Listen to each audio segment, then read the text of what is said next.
चलो इस वीडियो में समझते हैं हम कि एक्टिव डायरेक्टरी होता क्या है।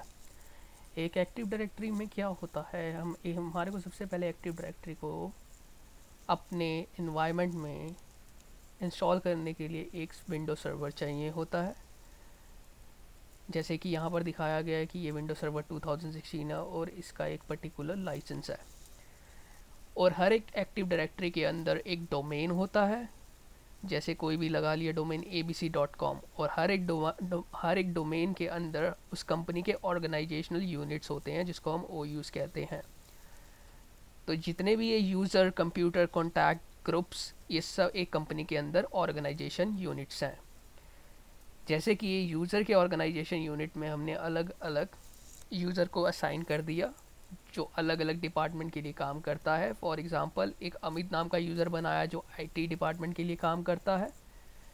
एक अबे नाम का यूज़र बनाया जो मार्केटिंग डिपार्टमेंट के लिए काम करता है। इसी तरीके से हम ऑर्गेनाइजेशनल यूनिट में IT एडमिन का भी ऑर्गेनाइजेशन यूनिट बना सकते हैं और उसके अंदर एक नेस्टेड यूज़र ऑर्गेनाइजेशनल यूनिट बना के उसके अंदर अलग अलग यूज़र को असाइन कर सकते हैं। उसी तरीके से हर एक कंपनी में कंप्यूटर्स रहते हैं, तो हर एक हम ऑर्गेनाइजेशन यूनिट बना के कंप्यूटर्स का अलग अलग कंप्यूटर उस ऑर्गेनाइजेशन यूनिट के अंदर असाइन कर सकते हैं। ये तो हो गई सिर्फ एक डोमेन की बात।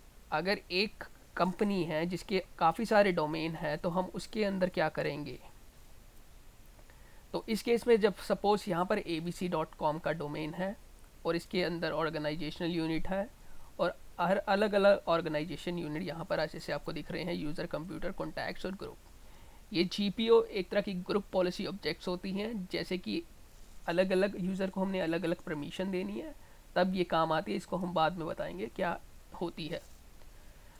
अब दो डोमेन है, फॉर एग्जांपल abc.com और यहाँ पर xyz.com। तो इन डोमेन को हमारे को कनेक्ट करने के लिए हमारे को एक ट्रस्ट बिल्ड करना पड़ता है, तब जाके ये दोनों डोमेन एक दूसरे के साथ एक दूसरे के साथ बात कर सकते हैं या डाटा एक्सचेंज कर सकते हैं या एक दूसरे के साथ कम्युनिकेट कर सकते हैं। अब अजोर एक्टिव डायरेक्टरी क्या होता है। अजोर एक्टिव डायरेक्टरी एक तरह का क्लाउड बेस्ड सिस्टम है जो माइक्रोसॉफ्ट ने हमारे को दिया है। इसका बेनिफिट ये है कि इसके अंदर हमारे को कोई सर्वर की ज़रूरत नहीं होती, कोई स्टोरेज की ज़रूरत नहीं होती, और इसके अंदर ना कोई ऑर्गेनाइजेशन यूनिट होती है, ना कोई ट्रस्ट होता है। ये अभी आपको समझ नहीं आ रहा होगा, जब मैं आपको अजोर एक्टिव डायरेक्टरी के पोर्टल में लेकर जाऊँगा तो आपको तब जाके सही तरीके से समझ आएगा कि मैं क्या कहना चाह रहा हूँ। इसके अंदर बेसिकली हम करते क्या है, एक हमारे पास पोर्टल होता है जो क्लाउड बेस होता है, इसके अंदर हम जितने मर्जी डोमेन डाल लें और इसके अंदर हमारे को कोई ट्रस्ट की ज़रूरत नहीं होती। अलग अलग डोमेन के अलग अलग यूज़र एक दूसरे के साथ बात कर सकते हैं। चलिए एग्जांपल लेते हैं। सपोज एक एक्टिव डायरेक्टरी है हमारे पास, जो मैंने ऊपर समझाया, एक सर्वर है, उसके अंदर एक्टिव डायरेक्टरी है, अलग अलग ऑर्गेनाइजेशन यूनिट है। उस पूरी चीज़ को हम फॉरेस्ट कहते हैं। जैसे कि ये चीज़ है तो ये पूरे जो चीज़ है इसके अंदर ये जो पूरी चीज़ है ये पूरा एक फॉरेस्ट कहलाता है। तो सपोज ये एक्टिव डायरेक्टरी का एक फॉरेस्ट है जिसके अंदर सब कुछ है, ऑर्गेनाइजेशनल यूनिट है, डोमेन है, एवरीथिंग है। उसको हमने अजोर एक्टिव डायरेक्टरी के साथ कैसे कनेक्ट करें। सपोज मान लीजिए एक कंपनी है जिसने ऑलरेडी एक सर्वर पे एक्टिव डायरेक्टरी बना रखी है और वो चाहता है कि अपनी एक्टिव डायरेक्टरी को शिफ्ट करना चाहता है अजोर एक्टिव डायरेक्टरी में। तो उस केस में वो कंपनी कैसे चाहे कि भाई हमारे को नहीं चाहिए एक्टिव डायरेक्टरी सर्वर पे, क्योंकि बहुत ज़्यादा कॉस्टिंग आ रही है, सर्वर चाहिए, फिजिकल सर्वर चाहिए, काफ़ी सारी चीज़ें चाहिए, स्टोरेज के लिए कंपोनेंट चाहिए, तो हमारे को ये महंगा पड़ रहा है। तो वो चाहता है कि हम अजोर एक्टिव डायरेक्टरी में शिफ्ट कर दें जो कि क्लाउड बेस है। तो उस केस के लिए हमारे को अजोर AD कनेक्ट नाम का एक चीज़ आती है, उसको हम इंस्टॉल करके एक तरह का इंटीग्रेशन पाथ प्रोवाइड करता है इन दोनों एक्टिव डायरेक्टरी के बीच में। तो ये एक्टिव डायरेक्टरी और ये एक्टिव डायरेक्टरी के सारे यूज़र, सारे ग्रुप, जितनी भी ऑर्गेनाइजेशनल यूनिट है यहाँ पर जाके ट्रांसफ़र हो जाएगी और उसके हम कंट्रोल कर सकते हैं अजोर एक्टिव डायरेक्टरी से। इसके लिए हमारे को AD चाहिए होता है, अजोर एक्टिव डायरेक्टरी कनेक्ट चाहिए होता है। इसी तरीके से हम सपोज यहाँ पर दो डोमेन है, दो फॉरेस्ट हैं जिसके अंदर एक डोमेन है, इसके अंदर भी एक डोमेन है, ऑर्गेनाइजेशनल यूनिट है। जैसे कि 3 फॉरेस्ट आपको अलग अलग नज़र आ रहे हैं, हर एक फॉरेस्ट का अलग अलग डोमेन होगा, अलग अलग ऑर्गेनाइजेशनल यूनिट होगी। हम इसी तरीके से काफ़ी सारे फॉरेस्ट को एक सिंगल अजोर एक्टिव डायरेक्टरी में करवा सकते हैं। इससे क्या हुआ, इन सारे ये जितने भी सर्वर में पड़े हुए हैं तीनों अलग अलग सर्वर में, इससे सारी कोस्टिंग रिड्यूस हो गई, क्योंकि हम एक स्टोरेज को क्लाउड में शिफ्ट करवा रहे हैं और आसानी से हर एक यूज़र एक दूसरे के साथ इंटरेक्ट कर सकता है यहाँ पर। चलिए एक एग्जांपल लेते हैं। एक मान लीजिए डोमेन कंट्रोल है conceptwork.com और एक है test.com। अब मान लीजिए इसके अंदर यूज़र है, ग्रुप है, कंप्यूटर है, ऑर्गेनाइजेशनल यूनिट्स हैं ये सारे, और हर एक यूज़र की ईमेल आईडी है, इसी तरीके से ग्रुप की है, और डोमेन test.com में भी इसी तरीके से है।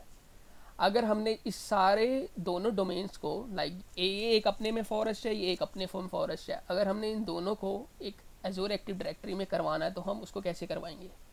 सो देखिए, एक ये डोमेन कंट्रोलर था, एक ये डोमेन कंट्रोलर था, हमने इसको एजोर एक्टिव डायरेक्टरी कनेक्ट के साथ इंटीग्रेट किया। जैसे हमने इंटीग्रेट किया तो हम देखेंगे कि ये दोनों डोमेन के जितने भी यूज़र्स हैं ये सारे एक एजोर एक्टिव डायरेक्टरी में आ गए। देखिए यूज़र के अंदर हम देखेंगे यूज़र 1 भी आ गया, 2 भी आ गया, टेस्ट का भी आ गया, कॉन्सेप्ट का भी आ गया, ऐसे ही ग्रुप आ गए, डिवाइसेस आ गए, सारी चीज़ें आ गई। तो इससे क्या फ़ायदा हुआ, इससे एक फ़ायदा ये हुआ कि जब हमने अलग अलग डोमेन अलग अलग सर्वर पे बिठा रखे हैं जो कोस्टिंग बहुत ज़्यादा कर रहे हैं, वही डोमेन को हमने उठाकर एक ही क्लाउड बेस्ड सर्वर में रख दिया, जिसके अंदर हमारी स्टोरेज भी बच रही है, कोस्टिंग भी बच रही है।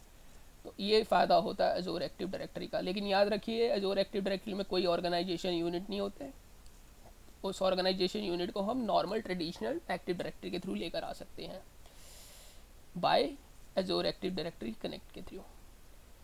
तो चलिए अब हम देखते हैं हमने तो इस वीडियो में क्या समझा। इस वीडियो में हमने यही समझा कि एक एजोर एक्टिव डायरेक्टरी क्लाउड बेस है, जैसे ये वाइट आपको गोला नज़र आ रहा है, सर्कल नज़र आ रहा है, मान लीजिए ये क्लाउड है, उसके अंदर अलग अलग यूज़र्स पड़े हुए हैं, अलग अलग ग्रुप पड़े हुए हैं। ग्रुप बोले तो जैसे कि एक ग्रुप बना लिया माने मार्केटिंग, इस मार्केटिंग ग्रुप में मैं अलग अलग यूज़र रख दूंगा जो मार्केटिंग के लिए ही पर्टिकुलर काम करते हैं, तो ये हो गया एक तरह का ग्रुप। और इसी तरीके से हर एक क्लाउड के अंदर डिवाइसेस पड़े हुए हैं, जिसको हमने बोला कि कंप्यूटर्स हो गए, एंड्रॉयड फ़ोन्स हो गए, आई मैक हो गया, अलग अलग कंप्यूटर्स पड़े हुए हैं। तो इस क्लाउड के अंदर ये सारी चीज़ें आ गई। इसमें क्या हुआ, हमारी स्टोरेज भी कम हो गई, हमारे को वर्कलोड भी कम हो गया, क्योंकि कभी कभी क्या होता है सर्वर डाउन हो जाता है। तो इस केस में एजोर एक्टिव डायरेक्टरी जो है वो माइक्रोसॉफ्ट ध्यान रखेगा, क्योंकि उसके पास अलग अलग सर्वर क्लाउड बेस में है। तो अगर एक सर्वर डाउन होता है तो वो दूसरे सर्वर से हमारा डाटा पुल करवा देगा। मैं उम्मीद करता हूँ कि आपको ये वीडियो कुछ समझ आई होगी और आपको अच्छी लगी होगी। अगर अच्छी लगी है आपको ये वीडियो तो आप हमारा चैनल से सब्सक्राइब कर सकते हैं, और मैं ऐसी ही वीडियो और डालता रहूँगा। Thank you for watching the video.